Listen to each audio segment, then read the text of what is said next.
sabemos que histológicamente en el pene tenemos dos cuerpos cavernosos, ¿verdad? Que son estructuras musculares que llevan sangre, ¿sí? Y sirven para la erección del pene en sí. Luego tenemos un cuerpo esponjoso que está ubicado en la parte inferior, ¿verdad? De esos cuerpos cavernosos en el centro, ¿verdad? En el centro inferior. A través de ese cuerpo esponjoso transita, digamos, la uretra, ¿sí? Aquí vemos el epitelio de la uretra. Vemos la uretra con el cuerpo esponjoso, todo esto sería el cuerpo esponjoso. Y más arriba el cuerpo cavernoso, ¿sí? Cuerpo cavernoso y cuerpo cavernoso.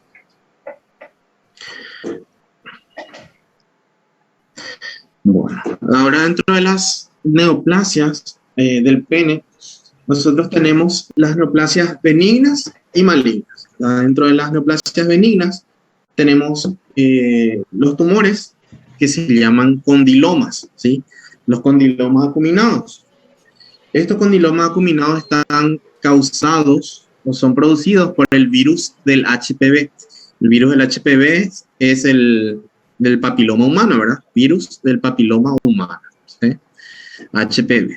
Nosotros sabemos que los virus se clasifican en varios tipos y a grandes rasgos se clasifican en HPV de bajo riesgo y de alto riesgo.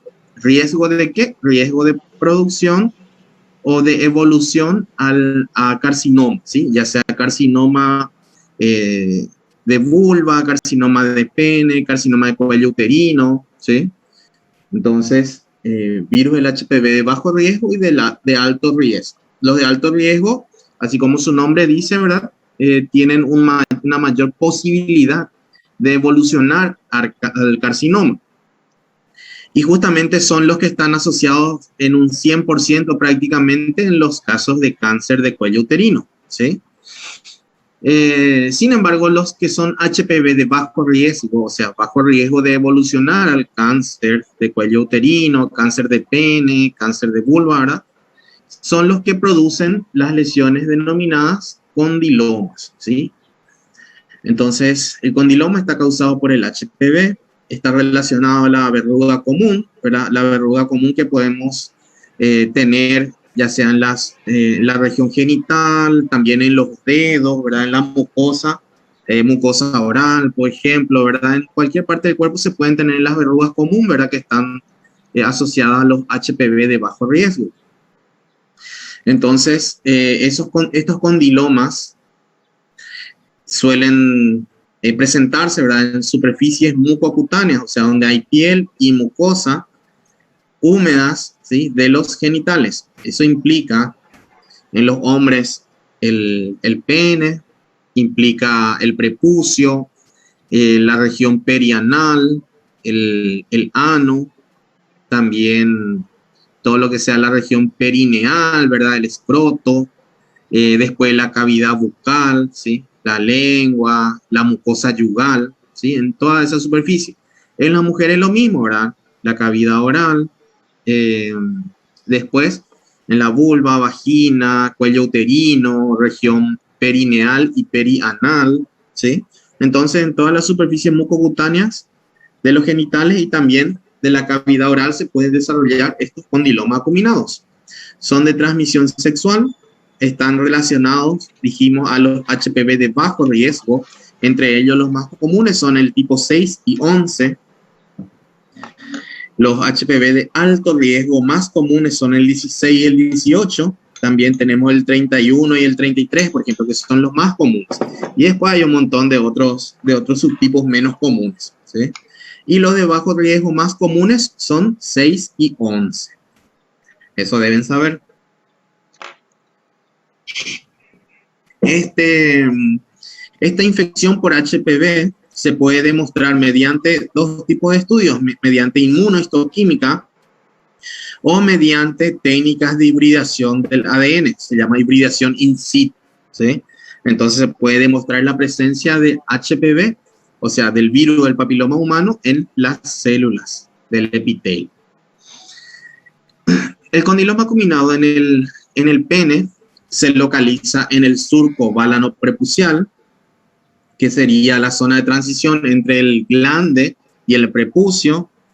También puede estar localizado en la cara interna del prepucio, ¿sí? El prepucio sería la piel con mucosa, ¿verdad?, que recubre al glande, o en el perineo, ¿sí?, en la región perineal. Son excrescencias rojas, eso quiere decir que son protrusiones, ¿verdad? Cuando nosotros decimos protrusión, nos referimos a que si, por ejemplo, esto es la piel, entonces tenemos una pequeña lesión aquí que se sobreeleva. Esto es una protrusión, ¿sí? Algo que se sobreeleva. Entonces son esas sobreelevaciones, ¿verdad?, de un color rojizo, de tamaños variables, que pueden ir de 1 milímetro a más milímetros, ¿verdad? 1, 2, 3, 4, 5, 6 milímetros, hasta inclusive varios centímetros. Estas lesiones pueden ser únicas o pueden ser múltiples, ¿sí? Eso macroscópicamente. Ahora, si nosotros miramos al microscopio, podemos ver varias alteraciones histológicas en esas lesiones. Podemos ver acantosis, por ejemplo. La acantosis son formaciones, ¿verdad?, como digitiformes. Nosotros, por ejemplo, podemos tener esta mucosa, aquí el epitelio, ¿verdad? Esto sería el epitelio, aquí le voy a poner el epitelio, y aquí sería la submucosa o la dermis en la piel, ¿sí? Vamos a poner aquí, submucosa, y esto, el epitelio, sería la mucosa. La acantosis es cuando se forman así pequeñas, como pequeñas papilas que se van extendiendo en profundidad, ¿sí? No hablamos de una lesión infiltrativa ni nada de eso, porque estamos hablando de lesión benigna, ¿sí?, de neoplasia benigna, pero se forman estas digitaciones. Las papilomatosis son proliferaciones en forma de papilas, ¿sí? Entonces nosotros vamos a poder observar macroscópicamente, por ejemplo, ¿se acuerdan de los adenomas vellosos? Los adenomas vellosos eran así, ¿verdad? Y tenían pequeñas papilas en su superficie, ¿sí?, aquí en la superficie. Entonces, esta papilomatosis también se puede observar macroscópicamente así, de esta forma, en la superficie, o se puede observar microscópicamente, ¿verdad?, como pequeñas proyecciones en forma de dedos. Y también coilocitosis. ¿Qué es la coilocitosis? La coilocitosis, cambios coilocíticos, son los cambios que se observan a nivel de las células del epitelio, las epiteliales, a raíz de la infección por el HPV, ¿sí? El HPV, al infectar las células, en este caso escamosa, de la mucosa o del epitelio, producen ciertos cambios que se pueden observar histológicamente. Por ejemplo, producen una vacuolización. Vamos a ver que las células escamosas van a estar así, van a tener su núcleo aquí, y aquí alrededor va a tener lo que se llama un halo claro, ¿sí?, un halo perinuclear. Entonces vamos a ver que aquí se forma algo circular que rodea al núcleo, que es más claro, ¿sí?, una región clara, acá como un anillo claro. Entonces eso es uno de los cambios. Después también se pueden ver binucleaciones. Vamos a tener así las células y vamos a tener dos núcleos, ¿sí?, binucleaciones. Eso también entra dentro de los cambios coilocíticos. También vamos a tener aumento, ¿verdad?, del tamaño nuclear. Podemos tener hipercromasia de los núcleos. También vamos a poder observar, por ejemplo, que en la coilocitosis vamos a tener los núcleos así arrugaditos y dispuestos aquí en la periferia, ¿sí? Entonces van a estar así bien en forma de media luna y bien arrugaditos y dispuestos en la periferia. Eso también corresponde a los cambios coilocíticos que son producidos, dijimos, por el HPV. En estas lesiones de condiloma acuminado no hay evidencia de displasia ni de invasión del estroma. ¿Por qué? Porque son neoplasias benignas, ¿sí? Entonces no hay displasia, no hay invasión del estroma y tiende a recurrir, ¿verdad?, pero no evoluciona al carcinoma. Entonces, generalmente, ¿verdad?, la inmunidad combate al virus del HPV cuando el HPV es de bajo riesgo. Entonces, se pueden desarrollar estas lesiones, después desaparecen y después vuelven a aparecer, ¿verdad?, cuando esa persona entra en supresión, ¿verdad? Ya sea por un cuadro, supongamos, un cuadro de gripe, ¿verdad? Que baja las defensas, un cuadro infeccioso, diabetes, cualquiera de esas patologías que baja un poco la defensa, entonces tienden a recurrir, pero no evolucionan al carcinoma. ¿Por qué? Porque dijimos que los que evolucionan al carcinoma ahora son las lesiones producidas por el HPV de alto riesgo. En este caso, el condiloma combinado está causado por HPV de bajo riesgo. Entonces aquí tenemos, ¿verdad? Esto sería el glande, y aquí tenemos el condiloma, ¿sí? Que son, dijimos, excrescencias, son lesiones exofíticas. En este caso, está localizado, esto sería la uretra, está localizado ahí bien periuretral, ¿sí? Como dijimos, los condilomas se pueden localizar aquí en la región del glande, aquí en el surco válano prepucial, se pueden localizar aquí en el prepucio, se pueden localizar en toda la región perineal, ¿verdad? Entonces, en el escroto, localizar en la región perianal, en toda esa zona. Aquí tenemos los cambios coilocíticos. Como les dije, esta es una célula escamosa, y si ustedes se fijan van a ver que esta célula escamosa tiene aquí alrededor este halo, ¿verdad? Que es como un pequeño círculo que rodea al núcleo y es de color blanco. ¿Ven? Todas estas células tienen eso. Se llama halo perinuclear, ¿sí? Entonces, esto es un cambio coilocítico. Otro cambio coilocítico son las binucleaciones. Entonces vamos a tener esta célula, por ejemplo, con dos núcleos. Aquí hay un núcleo y aquí hay otro núcleo, ¿sí? Binucleaciones. También les dije que las células pueden, con cambios coilocíticos, ¿verdad?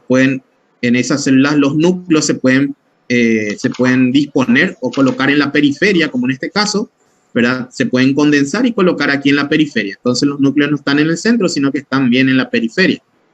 ¿Entienden? Entonces todos esos cambios son denominados cambios coilocíticos. Y a estas células que tienen esos cambios coilocíticos se les suele denominar coilocitos, ¿sí? Coilocitos, cambios coilocíticos, entonces. Estos mismos cambios coilocíticos son los que se observan en las lesiones intraepiteliales del cervix, del cuello uterino, ¿sí? Cuando tenemos, por ejemplo, un SIN1, ¿verdad? Una lesión de bajo grado, nosotros solo vamos a observar estos cambios coilocíticos, ¿sí? No vamos a observar otro tipo de cambios. Entonces, estos mismos cambios se observan también en el cuello uterino, en las lesiones intraepiteliales de bajo grado. Ahora ya hablando de cáncer de pene propiamente dicha, nosotros sabemos que tenemos lesiones que se denominan precancerosas, ¿verdad? Entonces, que son, estas lesiones, ¿verdad? Son, digamos, lesiones que pueden evolucionar o que tienen un riesgo de evolucionar a cáncer de pene. Entonces, constituye al espectro de lesiones escamosas intraepiteliales, ¿sí? SIL, que significa lesión escamosa, ¿verdad? Escamus. Lesión escamosa intraepitelial, ¿verdad? Escamus, S es de escamus, I es de intraepitelial, ¿verdad? Y L es de lesión. Entonces, lesión escamosa intraepitelial, pero atípicas, ¿sí? Que están caracterizadas por anormalidades en la maduración, en la polaridad y tienen atipia nuclear. Pueden ser de bajo grado o de alto grado, ¿sí? Estas lesiones, entonces, pueden ser lesiones de bajo grado o pueden ser lesiones de alto grado, ¿sí? HG, SIL significa lesión escamosa intraepitelial, ¿verdad? SIL, G es de grado y H de height, ¿verdad? Entonces, alto grado. Y LG es de bajo grado, ¿sí? Low grade, ¿verdad? Bajo grado, lesión escamosa intraepitelial, ¿ok? Entonces, frecuentemente estas lesiones se asocian a carcinoma epidermoide. Carcinoma epidermoide es un término antiguo, ¿verdad? Que en muchos libros se le da al carcinoma escamoso, ¿sí? Entonces, escamoso. Carcinoma epidermoide es el carcinoma escamoso. Y también, cuando nos referimos a la piel, ¿verdad? En otro tema, a la piel, van a ver ustedes que al carcinoma escamoso también se le denomina carcinoma espinocelular, ¿sí? También son términos viejos, ¿verdad? Que ya ahora entraron en desuso, espinocelular, ¿Ok? Esto se da en la piel, ¿sí? Y epidermoides se suele dar tanto en piel como en otros órganos, ¿sí?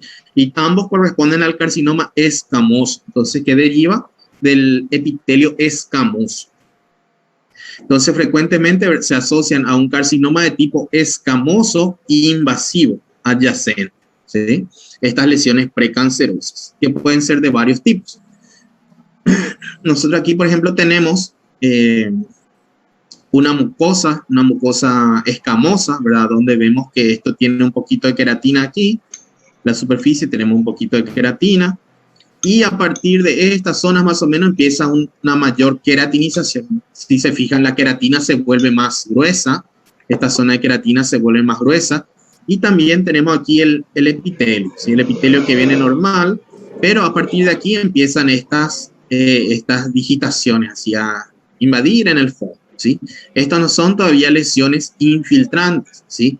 Sino que esto corresponden a la acantosis, ¿sí? Entonces, cuando vemos estas digitaciones así, esto corresponde a acantosis.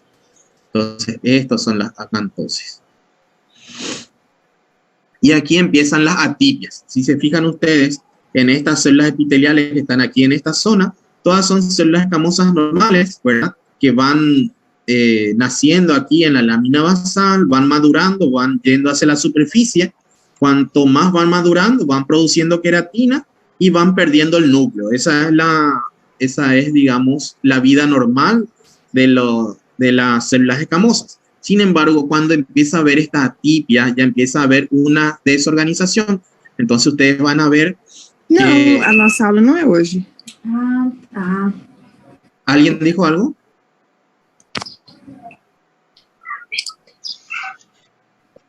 Bueno, le estaba diciendo que cuando empezamos a tener atipia, empiezan a haber esa pérdida de la maduración normal de estas células escamosas. Entonces vamos a ver que aquí en las zonas más superficiales, ¿verdad? Donde las células ya deberían de perder su núcleo, aún conservan el núcleo, ¿sí? Eso se llama paraqueratosis. Y después también vamos a ver que, como les dije yo, normalmente las células escamosas, cuanto más en la superficie están, empiezan a producir queratina, ¿sí? Sin embargo, nosotros vamos a ver que aquí en capas más profundas aparecen células escamosas con queratina, ¿sí? Tem como usar ponteiro seja mais fácil de mirar e enxergar? Eu não estou conseguindo ver o teu ponteiro, só quando faz algum... creo que puedo utilizar el puntero láser. ¿Ahí ven? Sí, mejor. Sí, solo que con el puntero láser no voy a poder marcarles, ¿verdad? Pero si prefieren esto, no hay problema. Entonces, como les iba diciendo, ¿verdad?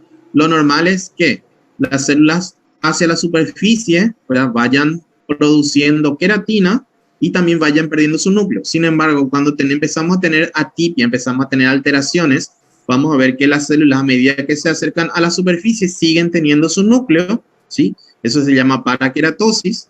Y también vamos a ver que las células profundas, que todavía no deberían de estar produciendo queratina, ya van a tener queratina en su interior. Eso se llaman queratinocitos, ¿sí? Entonces, esas alteraciones nos dan un parámetro de que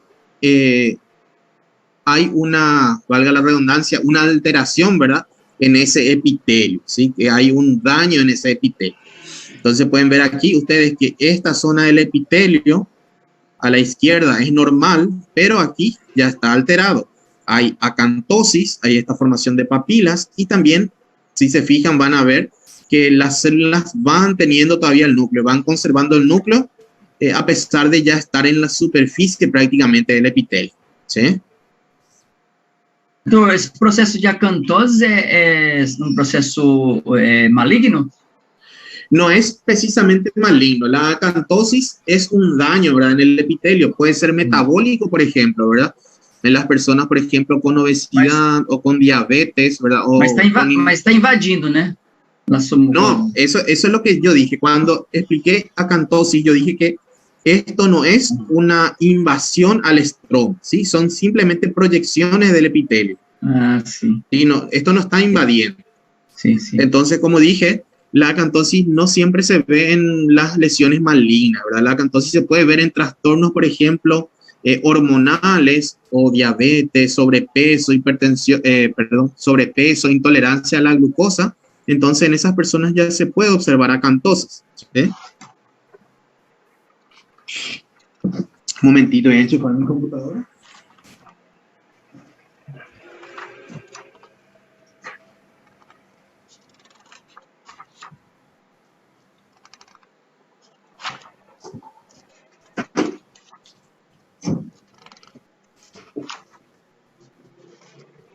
Ahí está. Bueno, aquí ya vemos entonces un epitelio con alteración. ¿Qué alteraciones vemos aquí? Nosotros vemos, ¿verdad?, que estos núcleos son grandes, ¿ven? El núcleo comparado con el tamaño de la célula es grande, ¿sí? Son núcleos grandes que no van madurando. ¿Por qué decimos que no van madurando? Porque fíjense aquí en la superficie todavía tenemos estos núcleos grandes, ¿sí? Cosa que ya no, normalmente no debería ser así. Aquí prácticamente ya deberían de estar las células escamosas sin núcleo, ¿sí? Entonces vemos que aún conservan su núcleo, ¿sí? También vemos esta célula, por ejemplo, que aparentemente tiene más de un núcleo. ¿Se acuerdan de las binucleaciones? Entonces probablemente esta célula sea binucleada, ¿sí? Después, estas células, fíjense cómo tienen un halo perinuclear, ¿sí? Entonces, estos son cambios coilocíticos, ¿sí? Esta célula tiene cambios coilocíticos, también esta célula, también está aquí, también está aquí, esta también. Después, todas estas células que están aquí, que tienen este halo alrededor del núcleo, este anillo blanco, digamos, tienen alteraciones coilocíticas, ¿sí? Entonces, todas estas células están alteradas por el HPV. Ahora, nosotros para que hagamos una diferencia entre una lesión de bajo grado y alto grado en el caso del cuello uterino, debemos tener en cuenta otros parámetros, ¿sí? Se debe medir, por ejemplo, si nosotros tomamos el espesor desde aquí, la superficie, hasta la lámina basal, se debe de medir esto, ¿verdad? Y si esta alteración, ¿verdad?, con los núcleos grandes solo llega hasta el 2/3, entonces corresponde a un sin 2. Si esta alteración llega hasta la superficie, hasta aquí, entonces corresponde a un sin 3. Entonces vamos a ver todas estas células que van llegando así verticalmente hasta aquí. Eso corresponde a un sin 3. Después, si a eso le agregamos una citosis, ¿sí?, una que otra figura mitótica que no esté aquí en la parte basal de la lámina basal, entonces allí ya tenemos un carcinoma in situ, ¿sí? Si esto aquí tiene nidos que van infiltrando en las submucosas que sobrepasan la lámina propia, entonces, la lámina basal, entonces eso corresponde a un carcinoma infiltrante. O sea, hay otros criterios, ¿sí? Eso no vamos a tocar ahora en esto de pene. Lo único que me interesa, ¿verdad?, es que ustedes vean que esto no corresponde a una mucosa normal, ¿sí? Ahora, la enfermedad de Bowen y la eritroplasia de Kheirat, ¿verdad?, son dos entidades que son similares, ¿verdad? La enfermedad de Bowen se aplica al glande, ¿verdad?, al carcinoma in situ, localizado en la eritroplasia de Kheirat, ¿verdad? La eritroplasia de Kheirat se aplica al carcinoma in situ, ¿verdad?, en el glande. La enfermedad de Bowen se aplica, ¿verdad?, al carcinoma in situ en el cuerpo del pene, ¿sí? Entonces son más o menos similares, lo único que varía es la zona, ¿sí? Pero vamos a describirles juntos. Entonces, ambas entidades, tanto la enfermedad de Bowen como la eritroplasia de Kheirat, ¿verdad?, representan un CIS, significa carcinoma in situ, ¿sí? Carcinoma in situ epidermoide, o sea que un carcinoma in situ escamoso, ¿sí? Usualmente se dan en individuos mayores, personas adultas mayores, y se asocian, como son in situ, ¿verdad?, se asocian a un carcinoma invasivo en un 5%, ¿sí? Es bastante bajo. Entonces, cuando nosotros hablamos de estas dos patologías, generalmente hablamos solo de un carcinoma in situ, ¿sí? En un muy bajo porcentaje están asociados a un carcinoma infiltrante también. El 5 a 10% progresan a carcinoma invasor. Eso quiere decir que entre 1 y 2 personas de cada 20 van a progresar a un carcinoma infiltrante, ¿sí? La diferencia entre una y otra, ¿verdad? Resultan de las variaciones anatómicas, así como les dije, la eritroplasia de Keirat, ¿verdad? Es cuando se localiza en el glande, y la enfermedad de Bowen es cuando se localiza en la piel del cuerpo del pene, ¿sí? Deben ser consideradas una sola entidad en cuanto al pronóstico y el tratamiento, ¿sí? Lo único que varía es la localización. Entonces, nosotros vamos a describir esto como una misma patología. Vemos aquí, esto sería el cuerpo del pene, esto sería el prepucio, ¿sí? Aquí el surco válano prepucial, esto es el glande, y vemos que en la zona del glande se observa esta lesión, aquí estos serían los límites, ¿verdad? Y aquí estaría la lesión, ¿sí? Vemos que esta zona tiene un aspecto más ulcerado, ¿sí? No tiene la misma coloración que aquí la mucosa normal, ¿verdad? Sino que esto está un poquito más blanco, tiene un aspecto ulcerado, que no se nota muy bien porque la foto es de blanco y negro. Pero ya vemos que esta zona es diferente, ¿sí? Entonces, esto, ¿qué sería? ¿Enfermedad de Bowen o eritroplasia de Keirat? Y Keirat.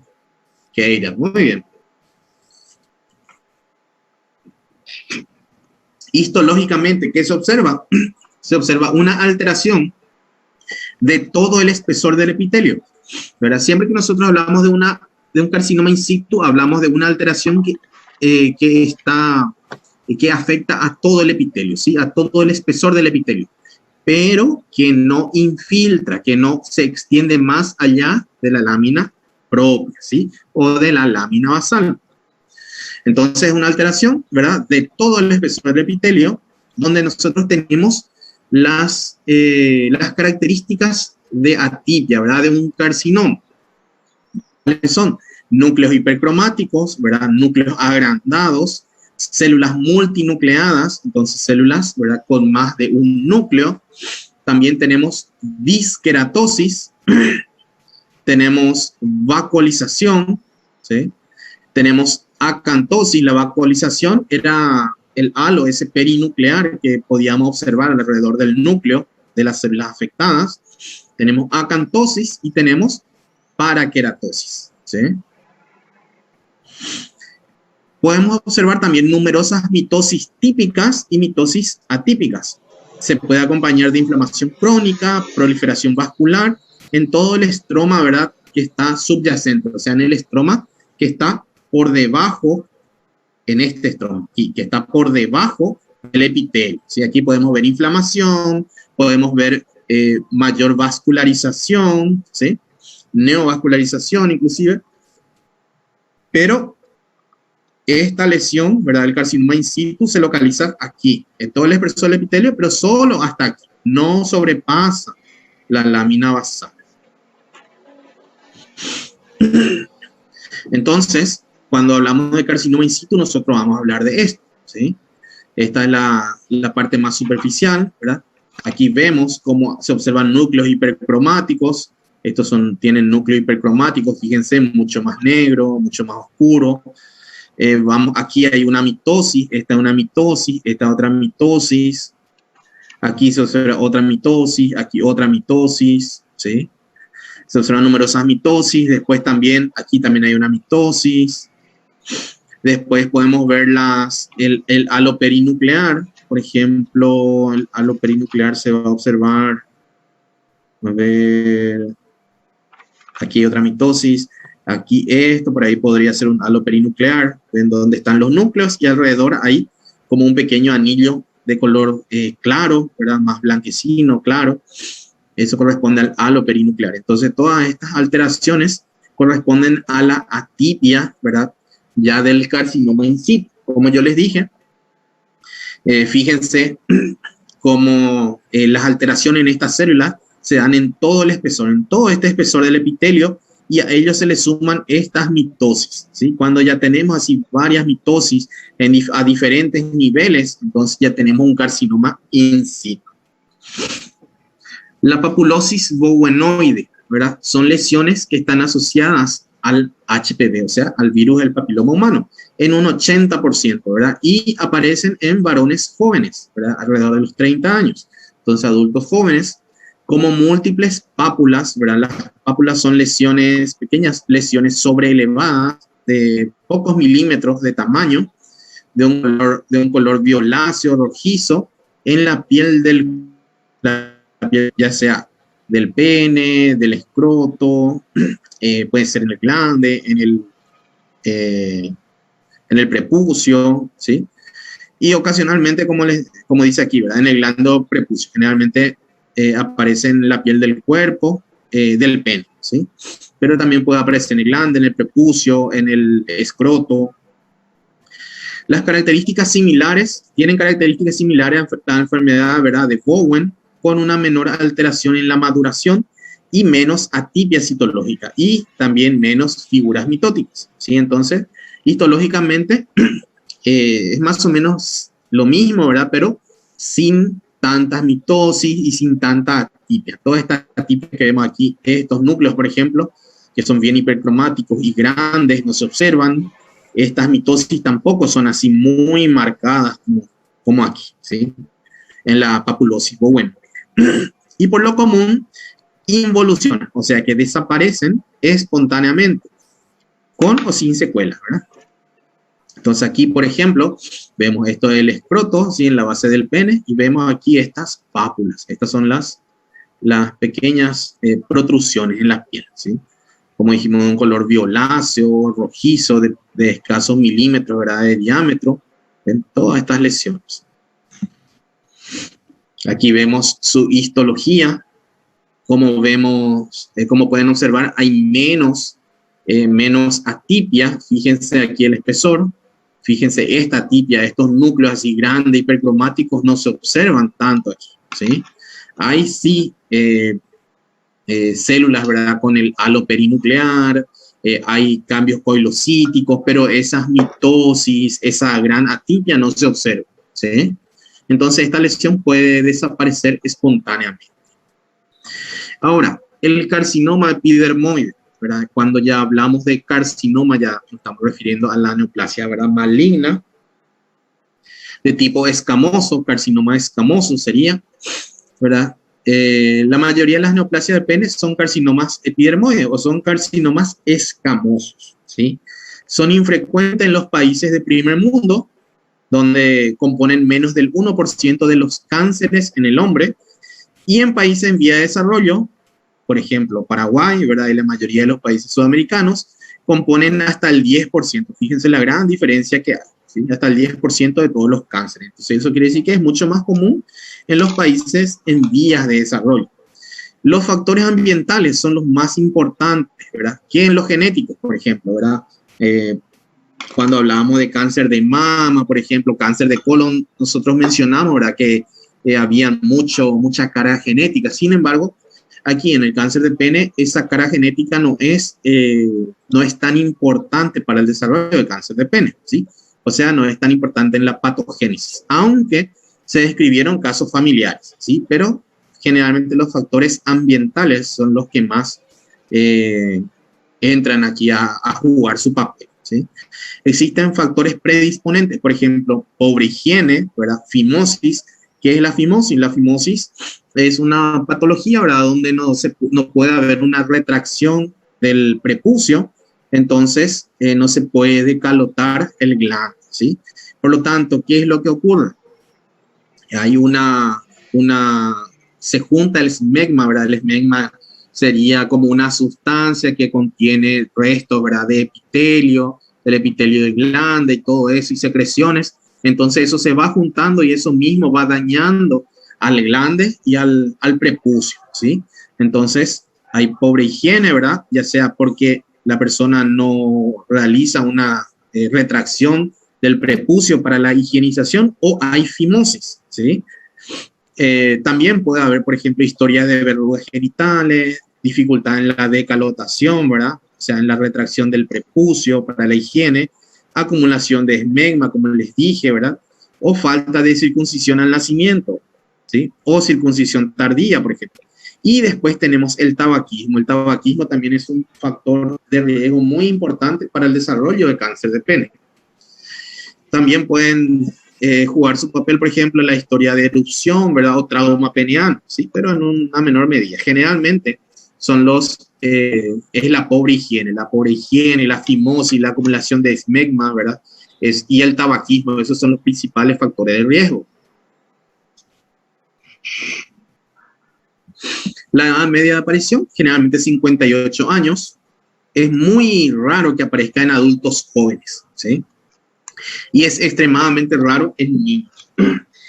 El motivo de consulta suele ser una tumoración peneana, y al menos aquí en Paraguay, ¿verdad? Según todos los casos que yo vi, ya los pacientes acudieron en estadios muy avanzados, ¿sí? Porque generalmente tienen vergüenza, ¿sí? Como una localización, por la localización, ¿verdad? Cómo se localiza en el pene y todo eso, entonces tienen vergüenza de consultar cuando ven que hay alguna alteración, y ya recurren ellos a la consulta, ¿verdad? En estados muy avanzados, cuando esa lesión ya sangra o ya se dan cuenta, ¿verdad? Es que no va a mejorar. Entonces, generalmente ellos acuden en estado ya muy avanzado de cáncer de pene. Entonces, la tumoración peneana suele ser el motivo de consulta, lo que a las personas, a los hombres les asusta, ¿verdad? Y les lleva a consultar. En úlceras, ¿verdad? O eritemas también, ¿verdad? En 30 a 40% de los casos, dependiendo del tipo, pueden presentar úlcera o pueden presentar eritema, ¿verdad?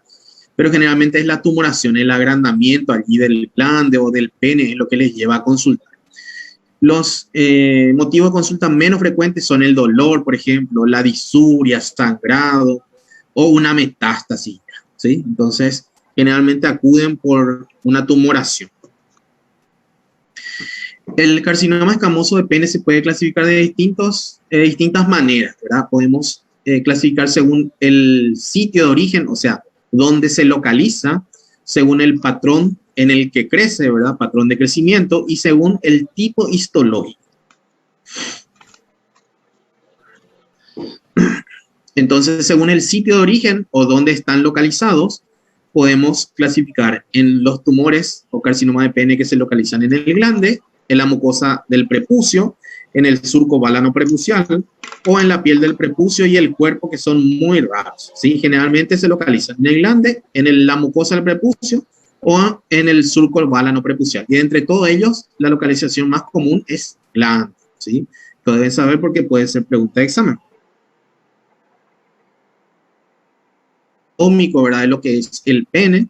Vemos aquí, esto es el prepucio, ¿sí? La piel del prepucio. Aquí la mucosa del prepucio, el surco balano prepucial. Luego tenemos aquí el glande, ¿verdad? Que está formado por el cuerpo cavernoso o esponjoso. El glande, ¿cómo está formado? Esponjoso. Cuerpo esponjoso, ¿verdad? Recuerden, tenemos un cuerpo esponjoso y dos cuerpos cavernosos, ¿sí? Aquí se encuentra el cuerpo cavernoso, un poquito más a la profundidad. Son dos y son los que tienen las cavernas, ¿verdad? Que se llenan de sangre. A través del cuerpo esponjoso corre la uretra, ¿sí? Que se exterioriza aquí en esta zona. Entonces, esta localización suele ser la más común, aquí en el glande, ¿sí? Y nuevamente aquí tenemos el prepucio. Según el patrón de crecimiento, pueden ser de diseminación superficial o extensivo o superficial, ¿sí? Es lo mismo, ¿verdad? Es cuando, si nosotros le voy a cambiar un poquito el puntero, si nosotros tenemos aquí la superficie de la mucosa y tenemos aquí un tumor, ¿verdad? Que crece así en este sentido, ¿verdad? En sentido, digamos, lateral y no vertical, ¿sí? No vertical, sino lateral, tenemos crecimiento superficial o diseminación superficial, ¿sí? Es un patrón de crecimiento. Ahora, si tenemos un tumor que en lugar de crecer hacia los costados, crece más en profundidad, tenemos un patrón de crecimiento vertical, ¿sí? ¿Cuál de los dos le parece que va a ser más agresivo? El tumor que crece en la superficie, ¿verdad? Que crece, digamos, de tamaño, o el tumor que crece en profundidad, que crece verticalmente. Vertical. Claro, el de crecimiento vertical siempre va a ser más agresivo, porque va a tender a invadir más estructuras, ¿sí? Muy bien. Después tenemos el que tiene patrón de crecimiento verruciforme, el multicéntrico, que es cuando hay varias lesiones o varios tumores que están separados, serían como pequeñas islas. Voy a poner nuevamente mi puntero. Entonces vamos a tener un tumor aquí, vamos a tener otro tumor aquí, ¿sí? Entonces tenemos dos focos que están separados por tejido sano. A eso le llamamos multicéntrico. Un centro, dos centros, ¿sí?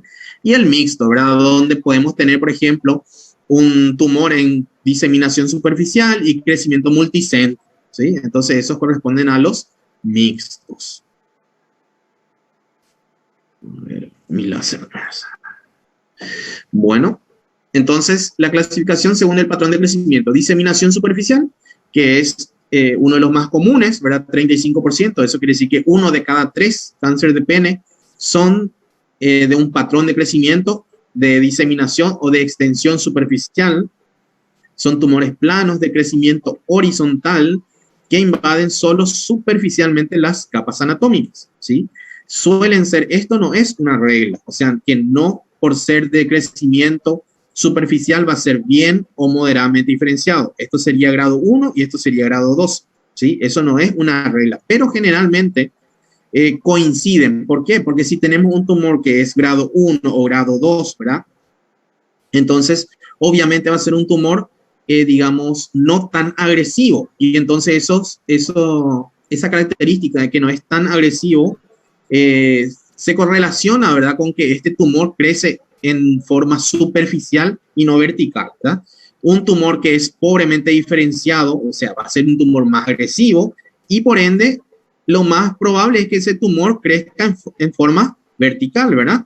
Entonces esto no es una regla, pero generalmente coincide en que los que son diseminación superficial son bien a moderadamente diferenciados, ¿verdad? Y tienen un bajo índice de metástasis a ganglios inguinales, ¿sí? Suele tener metástasis, pero es bajo el índice, o sea, es bajo el número de metástasis en ganglios linfáticos inguinales. Entonces tenemos aquí, esto es el pene, ¿verdad? Con el prepucio aquí y el tumor. Aquí está el glande, está la mucosa no tumoral, digamos, el glande, y aquí tenemos el tumor, ¿sí? Se localiza en el glande y vemos que se disemina superficialmente. Esto no podemos nosotros, así mirando de afuera nomás, decir, ¿verdad?, que es un tumor con crecimiento superficial. Nosotros debemos cortar y ver histológicamente, microscópicamente, si en verdad este tumor no infiltró tanto en profundidad, ¿sí? Pero aparentemente, al ser así extensivo aquí, quiere decir que es superficial. Entonces, aquí tenemos a la derecha una imagen macroscópica. No es del mismo tumor, pero podemos apreciar que este tumor, este carcinoma, es esto blanco, observa aquí, se localiza en el surco entre el glande y el prepucio, surco balano-prepucial, ¿sí? Se localiza aquí y podemos ver qué afecta, qué estructura les parece que afecta aquí. Cuerpo esponjoso. Cuerpo esponjoso, ¿verdad? Esto es cuerpo esponjoso que viene aquí, también aquí un poco, aquí está la uretra, ¿sí? Esto es la uretra. Entonces, esto es cuerpo esponjoso, vemos que afecta al cuerpo esponjoso, afecta aquí la mucosa, ¿verdad?, del prepucio, muy bien, no llega al cuerpo cavernoso, ¿sí? Entonces, ahí nos damos cuenta de que es un tumor, ¿verdad?, que crece más horizontalmente que en profundidad. Aquí vemos digamos, una figura, ¿verdad?, una imagen donde podemos analizar mejormente, de una mejor manera, ¿verdad?, esta foto macroscópica. Vemos que aquí esto es el tumor, esto es cuerpo esponjoso que está aquí, ¿sí? Aquí está la uretra, aquí un poco de cuerpo esponjoso también, y el tumor infiltra hasta el cuerpo esponjoso, ¿sí? No llega al cuerpo cavernoso. Luego tenemos el de patrón de crecimiento vertical, que es un poco menos, ¿verdad? Un poco menos común. El crecimiento es en profundidad y frecuentemente son tumores de alto grado. Eso quiere decir que frecuentemente van a ser un grado 3, ¿sí? O pobremente diferenciado. Y el índice de metástasis a los ganglios evidentemente es mayor, tiene un alto índice. ¿Por qué? Porque es un tumor de alto grado y es un tumor también que infiltra más en profundidad. Entonces vamos a tener aquí, que vemos la piel, ¿verdad? El prepucio, el glande. Entonces tenemos que el glande, prácticamente todo el glande está tomado. Vemos como aquí está ulcerado y ya se evidencia que infiltra bastante en profundidad.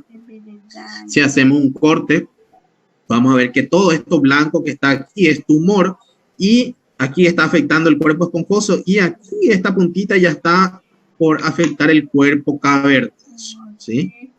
Aquí vemos también todo esto amarillo es tumor esto es el glande, esto es el cuerpo esponjoso, afectó todo el cuerpo esponjoso de este lado y está por infiltrar el cuerpo cavernoso, ¿sí? El de patrón de crecimiento verruciforme corresponde a las neoplasias que tienen un aspecto papilar. Generalmente también son patologías de un grado 1 o 2, ¿verdad? Son bien a moderadamente diferenciados. También tienen un bajo índice de ganglios, ¿verdad? Y ¿por qué todo esto? Porque suelen crecer más hacia la superficie, igual que el superficial, que el extensivo superficial, ¿sí? Entonces, este verruciforme incluye varios tipos, por ejemplo, el carcinoma verrucoso, el condilomatoso y el papilar. Entonces, vamos a ver que macroscópicamente tienen este feo aspecto, ¿verdad? Tiene un aspecto de coliflor, ¿sí? Parece un coliflor, pero que si cortamos, vamos a ver, aquí también vemos otro, este el glande, y en el glande es como que tuviese un coliflor, ¿sí? Todo este tumor. Parece muy, generalmente son tumores grandes, ¿verdad? Muy voluminosos, que nos dan la impresión, ¿verdad? De que infiltraron todo, de que destruyeron todo allí, pero si cortamos vamos a darnos cuenta, ¿verdad? De que lo que hacen es crecer en superficie, ¿ven? Su gran tamaño es debido a que crecen mucho en superficie y no tanto en profundidad. Vemos aquí que está el cuerpo esponjoso, ¿ven? Todo este cuerpo esponjoso, aquí corre la uretra, ¿sí? La uretra, y aquí está el cuerpo cavernoso, ¿sí? Entonces, vemos que no infiltra tanto en profundidad. Entonces, esto también coincide en que suelen ser tumores bien diferenciados o moderadamente diferenciados, ¿verdad? Grado 1 y 2. Aquí vemos otra imagen, entonces vemos cómo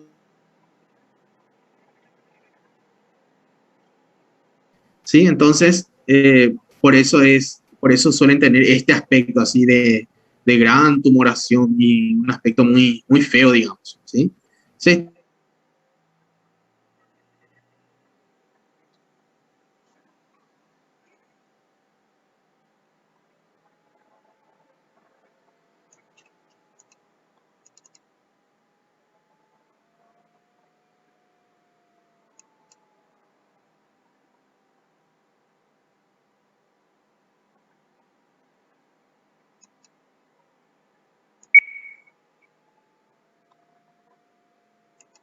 Multicéntrico, como les dije, el multicéntrico es cuando vemos dos o más neoplasias primarias independientes, ¿verdad? Entonces vamos a ver un tumor aquí, después vamos a ver tejido sano, vamos a ver otro foco de tumor aquí, ¿sí? Entonces cuando hay más de un foco de tumor, corresponde al tipo multicéntrico. Y eso, por ejemplo, puede tener patrón de crecimiento vertical, el otro puede tener un patrón de crecimiento verruciforme, ¿verdad? Pero Doutor, tienen más de un foco. Sí. qual é o de melhor prognóstico? ¿Es o El de veruciforme mejor o es o... pronóstico. Sí. El de mejor pronóstico es el superficial, el que tiene patrón de crecimiento superficial, ya sea el superficial o el verruciforme. Los dos tienen mejor pronóstico. El de peor pronóstico en patrón de crecimiento es el que tiene patrón de crecimiento vertical. Ahora, Sí. de acuerdo al tipo histológico, también tenemos los que tienen mejor pronóstico y peor pronóstico. Vamos a ver, el tipo histológico está el basaloide, por ejemplo, que es el que tiene peor pronóstico. ¿Por qué? Porque siempre tiene un crecimiento vertical, ¿sí? Pero eso vamos a hablar enseguida, cuando pasemos a los subtipos histológicos. Ok. El mixto, ¿verdad? Es cuando hay varios patrones de crecimiento, ¿sí? Hay más de un patrón de crecimiento, entonces podemos tener mixto, ¿sí? Multicéntrico y mixto, acuérdense. Según el tipo histológico, lo más común es que sea del tipo clásico o usual, ¿sí? En el 70% de los casos. Luego tenemos el verruciforme, 20%, el basaloide, 10%, y otros, ¿verdad? El sarcomatoide, por ejemplo, adenoescamoso, el mixto. El de tipo usual o clásico, el 70% corresponde a este tipo de tumor. O sea que 7 de cada 10 cáncer de pene corresponden al tipo clásico o usual. Casi siempre son bien a moderadamente diferenciados, o sea, grado 1 o 2. Son tumores que generalmente tienen queratina o producen queratina, por lo tanto son carcinomas escamosos queratinizantes. Recuerden, esto no es una regla, ¿sí? Pero suelen tener estas características, ¿sí? No es una regla. Y frecuentemente están asociados a un carcinoma in situ. Entonces vamos a ver aquí, por ejemplo, vemos que se observa un foco de queratina, ¿sí? Entonces vamos a tener macroscópicamente un tumor que crece en superficie, ¿verdad? O que está creciendo verticalmente, pero histológicamente vamos a ver que forman estos nidos de células tumorales escamosas con presencia de queratina, ¿sí? Estos son los de tipo usual. Aquí vemos las mitosis, una mitosis, después, no sé, ven otra mitosis. Aquí vemos como esta es la célula tumoral, aquí vemos el núcleo y adentro vemos los núcleos. ¿Ven? Tiene núcleos prominentes, aquí hay núcleo hipercromático, aquí hay también nucleolos, estos son nucleolos, núcleo hipercromático, ¿sí? Esto es espongiosis, ¿sí? En la espongiosis se observa así de esta forma, entonces vamos a ver aquí estas, ¿recuerdan en el carcinoma escamoso cómo se llamaban estos? Esta estructura que forman pequeñas escaleritas entre una y otra célula. Desmosoma. Sí, son desmosomas, ¿sí? Muy bien. Entonces vemos que se observan estos desmosomas, ¿verdad? Porque hay un edema en el tejido, entonces se separan las células y se observan estas uniones. Eso es una característica del carcinoma escamoso. Por eso observamos aquí en el carcinoma escamoso de pene. Muy bien. Después tenemos el de tipo basaloide, ¿verdad? Que es el más agresivo, ¿sí? Está relacionado al HPV. Va a estar relacionado al HPV de bajo riesgo o de alto riesgo. ¿Qué les parece? Alto riesgo. De alto riesgo, muy bien. Entonces está relacionado al HPV de alto riesgo, ¿verdad? Nidos sólidos de células basaloides que son pobremente diferenciadas, evidentemente, ¿verdad? Cuando un tumor es más pobremente diferenciado, suele ser más agresivo. Al ser más agresivo, evidentemente va a haber un alto índice de recurrencia, o sea que el paciente, después de su tratamiento, ya sea quirúrgico o de quimioterapia, ¿verdad? Va a volver a tener probablemente el carcinoma, ¿verdad? Y de ganglios positivos, o sea, de metástasis a ganglios también, ¿sí? Y el pronóstico es pobre, ¿sí? Vemos que aquí tenemos el epitelio y este sería nuestro carcinoma de tipo basaloide. ¿Por qué se llama de tipo basaloide? Nosotros cuando demos piel vamos a ver que una característica del carcinoma vasocelular es esto, aquí en la periferia, estas estructuras que forman así, una especie de trincheras. Ven cómo las células se disponen en forma, digamos, perpendicular, ¿sí? Aquí está el borde, ¿sí? Y en forma perpendicular, así como paraditos, en forma de trinchera, se disponen estas células, ¿sí? Esto se llama empalizada periférica y es una característica del carcinoma vasocelular. Pero aquí en el carcinoma de pene, entonces, el carcinoma basaloide tiene este aspecto, estas empalizadas periféricas, ¿sí? Tenemos aquí tenemos otro nido también con su empalizada, aquí tenemos otro tumor también con su empalizada, ¿sí? Entonces el tipo basaloide es el más agresivo.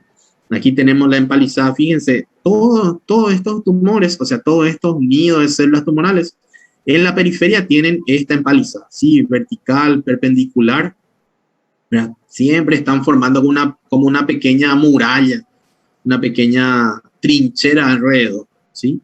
Entonces, este es el carcinoma de tipo basaloide. Y recuerden, es el tipo más agresivo de peor pronóstico. Y su patrón de crecimiento suele ser vertical, ¿sí? Después tenemos, como dijimos, el verruciforme, ¿sí? Que es el segundo más común, que puede ser de tipo condilomatoso, verrucoso o papilar. El verruciforme forma las verrugas, o sea, tumores en forma de verruga, ¿sí? Vamos a tener toda esta arquitectura, depende si son papilares, si son condilomatosos, ¿sí? Entonces, por ejemplo, en el verruciforme, que es de tipo condilomatoso, este está, como su nombre dice, condiloma, ¿verdad? Está asociado al HPV. Y hay coilocitosis, entonces vamos a ver todas las células, ¿verdad? Con cambios coilocíticos. ¿Recuerdan los cambios coilocíticos?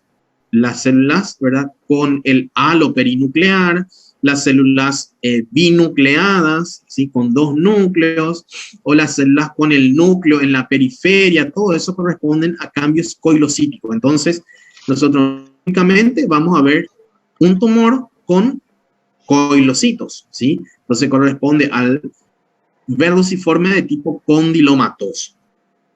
Usualmente es de bajo grado y los bordes son infiltrativos, ¿verdad? Porque estamos hablando de un carcinoma infiltrante siempre. Después tenemos el verruciforme verrucoso, que suele ser una neoplasia, o sea, un tumor exofítico también bien diferenciado. No tiene la atipia coilocítica, entonces no vamos a ver aquí los coilocíticos, ¿sí?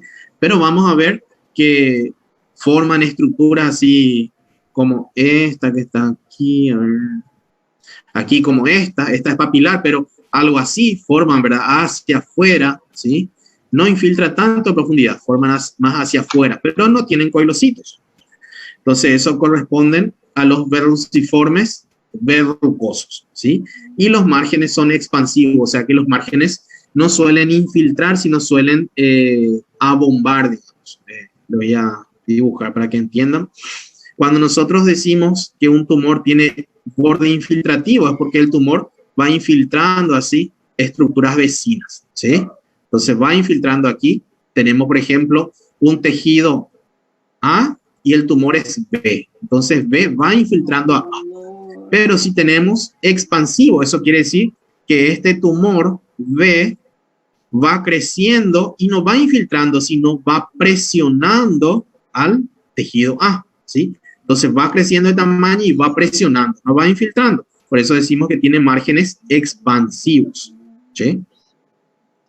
Entonces, histológicamente vamos a tener esto, ¿verdad? Pueden tener, como son bien diferenciados, pueden tener queratina, no tienen coilocitos y suelen formar estructuras en forma de verruga. Y después, por último, tenemos el verruciforme papilar, ¿sí?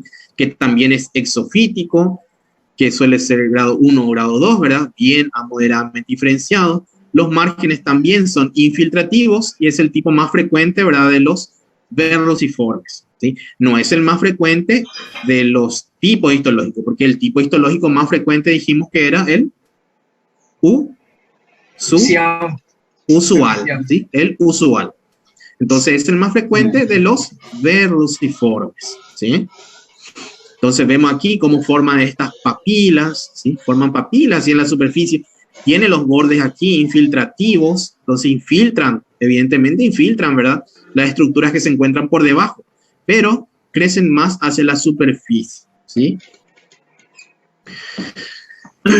Ahora, el pronóstico, los factores pronósticos del carcinoma escamoso, ¿de qué van a depender, verdad? O sea que estos factores pronósticos ayudan a predecir la posibilidad de metástasis regionales, o sea, a los ganglios regionales o metástasis, ¿verdad? A otros órganos. Entonces, ¿de qué va a depender ese riesgo de metástasis? Del tamaño del tumor primario. Cuanto más grande es el tumor, más posibilidad, ¿verdad?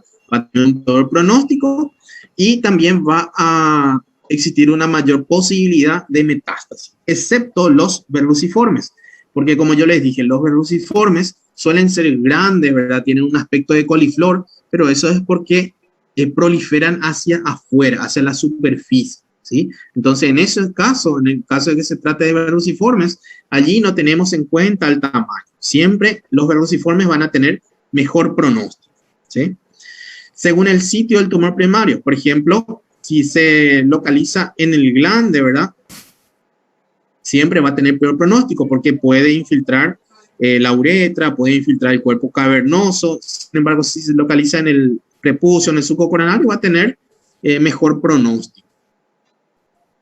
Según el tipo de patrón de crecimiento, los verruciformes tienen mejor pronóstico, lo de diseminación superficial también, y los de crecimiento vertical, evidentemente, van a tener peor pronóstico. ¿Por qué? Porque son los tumores que crecen en profundidad.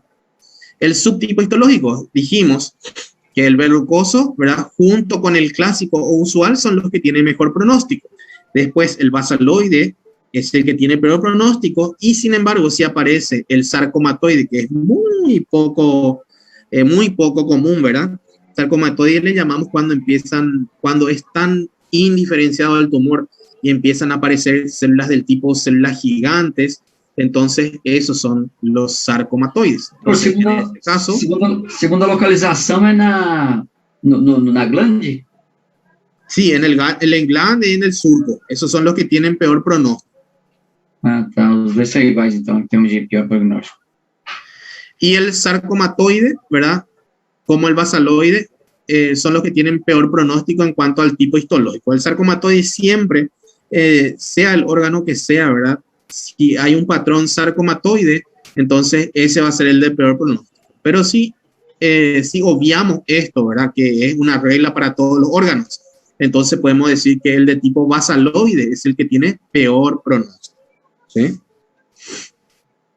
Según el grado tumoral, sabemos que el grado 1 va a tener menos metástasis, ¿sí?, que el grado 3, que va a tener mayor probabilidad de metástasis, ¿sí?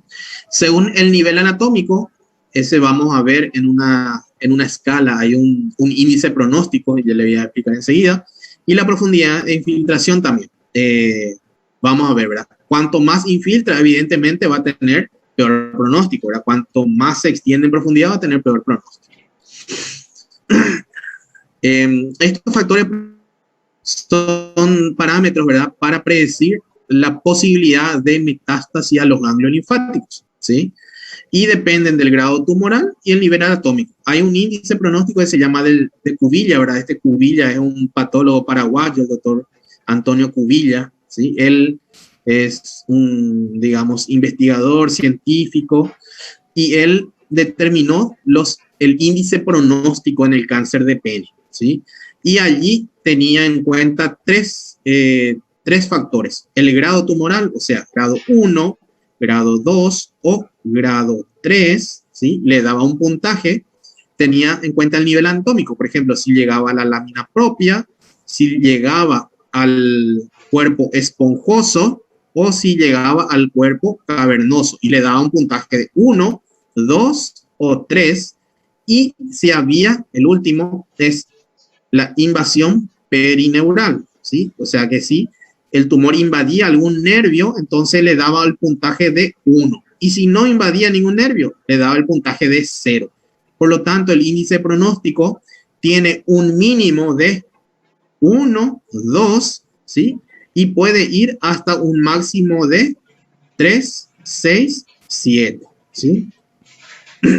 Y este índice pronóstico ayuda a predecir, ¿sí?, la posibilidad de metástasis ganglionar, los ganglios inguinales.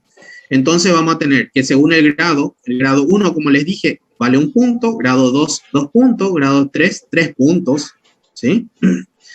El nivel, lámina propia, 1 punto, cuerpo esponjoso, 2 puntos, cuerpo cavernoso, 3 puntos, ¿sí? Entonces, aquí va a ir de 1 a 3, y si hay invasión perineural, se le agrega 1 punto. Por lo tanto, el índice pronóstico es 7 como máximo, y como mínimo sería aquí 0, aquí 1 y aquí 1, ¿sí? Entonces sería 1, 2 más 0, 2, ¿sí? Mínimo 2. Ahora, entonces tenemos que, si tenemos una sumatoria del 1 al 3, hay un bajo riesgo de metástasis ganglionar inguinal, ¿sí? Si es 4 la sumatoria, hay un riesgo moderado de metástasis, o sea que hay una posibilidad de 10 a 20% de metástasis, y del 5 o más, ¿verdad?, hasta 7 hay un riesgo elevado de metástasis, o sea, la metástasis es frecuente, ¿verdad? Y el pronóstico también es muy malo, ¿sí? Para eso sirve, para predecir la metástasis y la evolución de ese carcinoma de pene. ¿Alguna pregunta, chicos?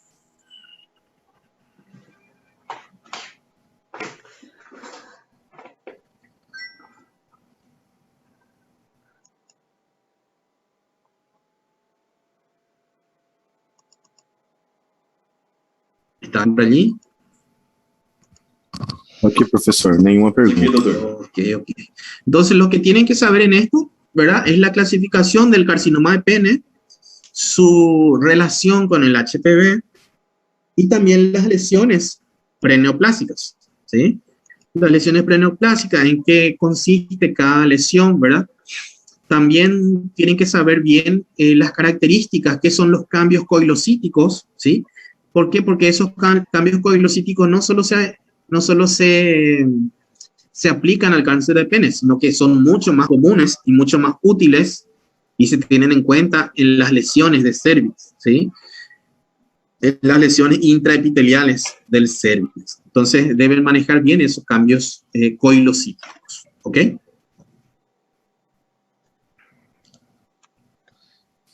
Bueno, entonces si no tienen más